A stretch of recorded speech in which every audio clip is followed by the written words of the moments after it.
The day has finally come. Israelis returning to the ballot boxes for the fourth time in 2 years as politicians continue to campaign as much as they're legally allowed.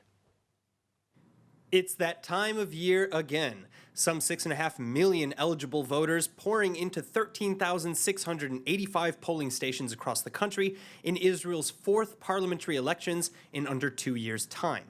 And this including 751 voting stations dedicated for COVID-19 patients and those in self-isolation. One station even at the Ben Gurion International Airport.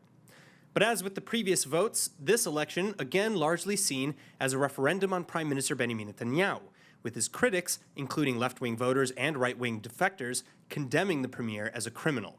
או יש עתיד גדולה, או ממשלה של חושך וגזענות והומופוביה, שתיקח את הכסף של אנשים עובדים ותעביר אותו לאנשים שלא עובדים, שלא תעבוד בשביל הציבור האמיתי שמחזיק את המדינה הזו בחיים. האנשים שעובדים, משלמים מיסים, משרתים בצבא. That said, while Lapid is calling on the anti-Netanyahu bloc to join together beneath his leadership in ousting Netanyahu, Bennett and Sa'ar are still taking swipes at one another and endangering the likelihood of a real anti-Netanyahu partnership.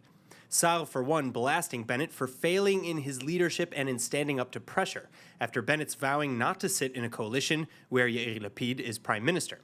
Sa'ar, for his part, saying he's not limiting his options as long as Netanyahu is replaced, while Bennett is replying to Sa'ar's criticism, saying that he's still interested in ousting Netanyahu, but that it's ultimately up to the public and that he'll not rule anything out just yet.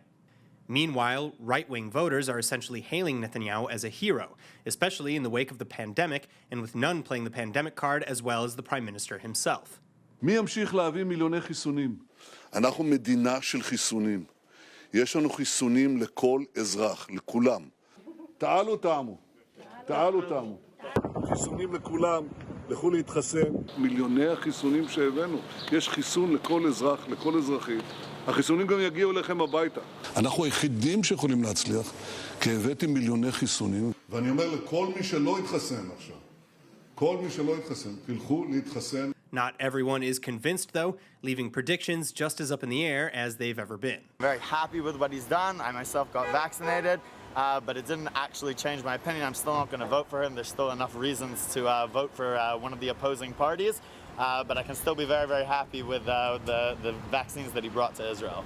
Well, Netanyahu's slogan, I brought vaccinations, vote for me, is a very nice slogan. I believe it might work for many people. I just got vaccinated this morning.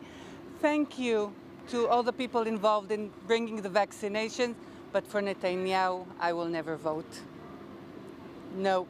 Still, with early results at the polls this morning already suggesting a slight gain in the Likud's favor, it would appear that the campaign is working, with just 40% of Israelis considering Netanyahu's crisis management a failure, down from 60% only a few weeks ago. I think this campaign is helping Netanyahu a lot. There was a huge debate in Israel whether the vaccinations is a personal achievement of Netanyahu or whether any person that would have been the head of Israel at that time could have bring the vaccines, because it's a very developed country. It's a small country. It has a developed health system.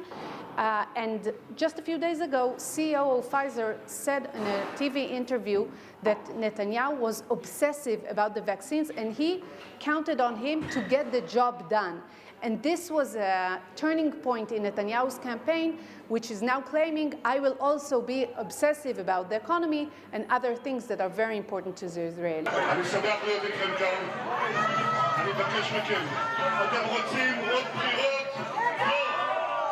אתם רוצים ממשלת ליכוד? אתם רוצים ממשלת לפיד? לא. אתם רוצים ממשלת ימין יציבה? צריך ללכת מחר ולהביא לקלפי